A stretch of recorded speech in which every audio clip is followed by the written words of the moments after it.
कांग्रेस के senior leader मुझे इस कार्यक्रम में ज्वाइन कर चुके हैं। आचार्य जी, शुक्रिया हमें समय देने के लिए। आपने अपनी पार्टी लाइन के खिलाफ जाकर एक ट्वीट किया है जिसको लेकर आज काफ़ी चर्चा है, और आपने अप्रिशिएट किया है कि संसद भवन की बिल्डिंग का उद्घाटन भारत के प्रधानमंत्री को ही करना चाहिए। आप अपनी पार्टी लाइन के खिलाफ क्यों गए और आपको ये उचित क्यों लगता है? देखिए ब्रजेश जी, भारत की संसद के भवन का जो निर्माण है, इसे भाजपा का समझना उचित नहीं होगा। देश के लोकतंत्र की सुंदरता क्या है कि पक्ष होता है और विपक्ष होता है, दोनों स्वस्थ लोकतंत्र की पहचान है। देश के प्रधानमंत्री और देश की राष्ट्रपति महोदया या देश का कोई भी संवैधानिक पद पर बैठा व्यक्ति, उसके लिए देश सर्वोपरि होता है और किसी भी पॉलिटिकल पार्टी को अपनी बात रखने का अधिकार है। मैंने भी अपनी बात रखी है। मैं ऐसा मानता हूं कि इस देश में पंडित जवाहरलाल नेहरू से लेकर नरेंद्र मोदी जी तक जितने पहले प्रधानमंत्री हैं, वो भी ना संसद को अपने साथ लेके गए हैं, ना राष्ट्रपति भवन को कोई राष्ट्रपति अपने साथ लेकर गया हुआ, और ना इस संसद भवन को मोदी जी लेके जाएंगे। तो सवाल इस बात का है सर, ये तो दार्शनिक बातें हैं। मैं सैद्धांतिक और राजनीतिक तौर पर आपसे समझना चाहता हूं कि जो बात आप हमें समझा रहे हैं, उस बात को आपने क्या पार्टी फोरम में अपने नेताओं को समझाया कि विरोध ना करो? नहीं, पार्टी फोरम में समझाने की इसमें जरूरत क्या है? मैं तो पब्लिक फोरम में बात की है। अब भारत के लोकतंत्र में हर पार्टी के नेता को अपने बात रखने का अधिकार है। जो लोग विरोध कर रहे हैं, उन्होंने मुझे कहां समझाया, तो मैं किसे समझाने जाऊंगा? मैं तो अपना विचार रख रहा हूं, और मैं ये विचार इसलिए रख रहा हूं कि एक व्यक्ति से बड़ा परिवार होता है, परिवार से बड़ा समाज होता है, समाज से बड़ी पार्टी होती है, पार्टी से बड़ा देश होता है। तो in the interest of nation, अगर देश की नई संसद का निर्माण हुआ है और उसका उद्घाटन हो रहा है, तो वो तो देश की संसद है। देखिए, ये लोकतंत्र का मंदिर है और इस मंदिर का एक तरीके से गृह प्रवेश हो रहा है। उस मौके पर इस तरह का विवाद उत्पन्न करना और इस प्रकार का विग्रह उत्पन्न होना, आचार्य जी, ये लोकतंत्र के लिए शुभ बात नहीं है। सरकारें तो आती जाती हैं, प्रतिपक्ष विपक्ष भी आएगा जाएगा। मुझे ऐसा प्रतीत होता है कि सबको मिलकर इसके, क्योंकि यहाँ से 140 करोड़ लोगों की आकांक्षाओं की पूर्ति होनी है। अब ब्रजेश जी, आप एक देशभक्त पत्रकार हैं, मैं आपका बहुत ही सम्मान करता हूं, और ये सिर्फ कहने के लिए नहीं कह रहा हूं। आपकी शो में जब मैं आता हूं तो एक नई कंट्रोवर्सी पैदा हो जाती है और उसमें मुझे बड़ा झेलना भी पड़ता है, लेकिन आप भी देशभक्ति पर सब चीजें साइड कर देते हैं और मैं भी साइड कर देता हूं।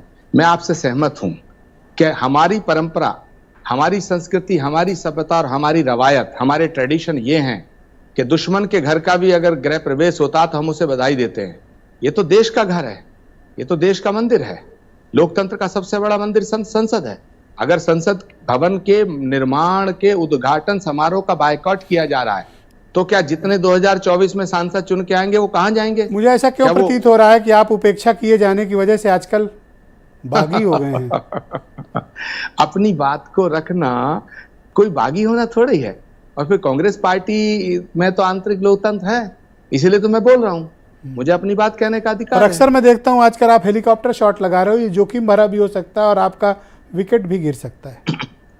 नहीं, मैं कोई मेन खिलाड़ी हूं ही नहीं।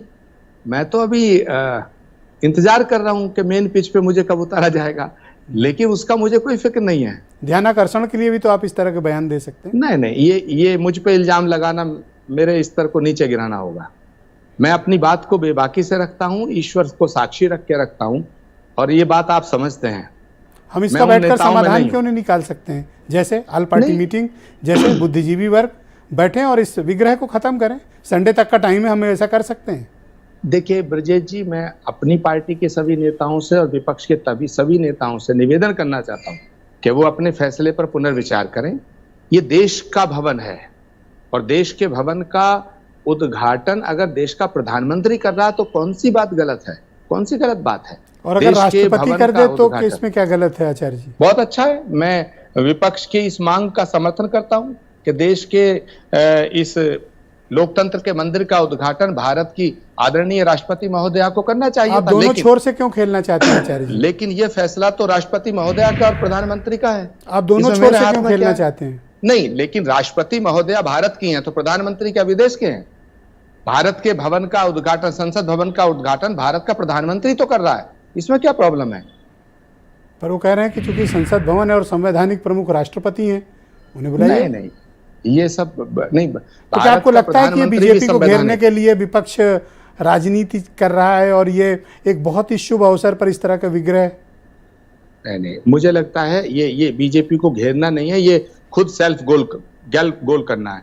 क्योंकि बीजेपी इसका राजनीतिक फायदा उठाएगी, सारे देश की जनता के सामने ये कहेगी कि देश की नई संसद का निर्माण हुआ और देखिए ये लोग थे, ये पार्टी थी जो इस देश की संसद के विरोध में खड़े थे। तो मैं कहना चाहता हूं, प्रधानमंत्री का विरोध करो लेकिन देश का विरोध करना ठीक नहीं। इसका फायदा बीजेपी को। उद्घाटन राष्ट्रपति से कराना और उसकी डिमांड करना, क्या ये देश का विरोध है आचार्य जी? नहीं, राष्ट्रपति महोदया से कराना की मांग करना तो ठीक है, लेकिन इस समारोह का, इस उद्घाटन समारोह का बहिष्कार, बायकॉट करना, ये तो देश के भवन का विरोध है। एग्जैक्टली मैंने कई अपोजिशन लीडर से ये बात पूछा कि अच्छा उद्घाटन में नहीं जा रहे हो, सत्र में जाओगे कि नहीं? तो बोले हाँ सत्र में जाएंगे, गुड़ खाएंगे, और आचार्य जी कहेंगे हम गुलगुला नहीं खाएंगे। आप ठीक कह रहे हैं, आप बहुत ही गांव की भाषा में समझा रहे हैं, मैं भी यही बात मानता हूं। आज पूरे देश की जो भावना है वो ये है कि हमारे लिए नई संसद बनी है, उसे लोग देखना चाहेंगे, उसमें जाना भी चाहेंगे। सारे नेता इलेक्शन जीतना चाहेंगे, जीत करके सांसद बनना चाहेंगे। और संसद में कौन सी में जाएंगे? जिस संसद भवन का आप विरोध कर रहे हैं, तो इसकी पैड़ियों पर जब चढ़ेंगे तो लोग कहेंगे नहीं कि तुम तो इस भवन का विरोध कर रहे थे, इसका बायकॉट कर रहे थे, इसमें क्यों आ गए? तो प्रश्न ये पैदा होता, इसका फायदा बीजेपी उठाएगी। तो राजनीतिक दृष्टिकोण से भी ये बात गलत है और राष्ट्र के दृष्टिकोण से भी गलत है, क्योंकि राष्ट्र जो है वो सर्वोपरि होना चाहिए। अच्छा, प्रतीत होता है कि आप ज्यादा लंबे समय तक कांग्रेस में रह नहीं पाएंगे। नहीं, इसका फैसला तो कांग्रेस पार्टी को करना, मुझे थोड़ी करना। मैंने कहा कांग्रेस के खिलाफ बात की। पार्टी आपको निकालना नहीं चाहती, वो चाहती है आप खुद छोड़ के चले जाओ। नहीं, ये आपको किसने कह दिया? ऐसा प्रतीत होता है क्योंकि आपकी बड़ी घनघोर उपेक्षा हो रही है। नहीं, मुझे तो नहीं लगता मेरी उपेक्षा हो रही है। अगर मेरी उपेक्षा हो रही होती तो आप मुझे इतना सम्मान क्यों देते? लेकिन पार्टी ने आपका कर्नाटक में कोई उपयोग नहीं किया। कर्नाटक में और लोग जो गए, उनका सदुपयोग हो गया। हो सकता है पार्टी मेरा वहां उपयोग करना नहीं चाहती हो, कहीं और उपयोग करे। जिस लीडर को हेलीकॉप्टर देकर विशेष सभाएं कराई जाती हैं, उसको कर्नाटक चुनाव में हलो भी नहीं किया गया। देखिए, पार्टी किसका उपयोग करे, किसका ना करे, किसका सदुपयोग करे, किसका दुरुपयोग करे, ये पार्टी का फैसला है। मैंने इसलिए पूछा क्योंकि आपने कहा मेरी उपेक्षा नहीं हो रही, तो मैंने उदाहरण के साथ। नहीं, मैं ऐसा नहीं मानता कि मेरी उपेक्षा हो रही है। मेरी उपेक्षा कौन करेगा? तो कांग्रेस को क्या करना चाहिए? मैं एक विचार रख रहा हूं और मैं देश हित में विचार रख रहा हूं। अभी आप क्या एक्सपेक्ट करते हैं, क्या करना चाहिए अपोजिशन को? उनको अपने फैसले पे पुनर्विचार करना चाहिए। और ये जो भवन बन रहा है, ये देश का भवन है, भारत की संसद का भवन है। इसके उद्घाटन को ढोल बजा करके इसका स्वागत करना चाहिए, सम्मिलित होना चाहिए। बहुत शुक्रिया आपका, धन्यवाद समय देने के लिए। बहुत बहुत शुक्रिया आचार्य जी। राजपाल कश्यप जी।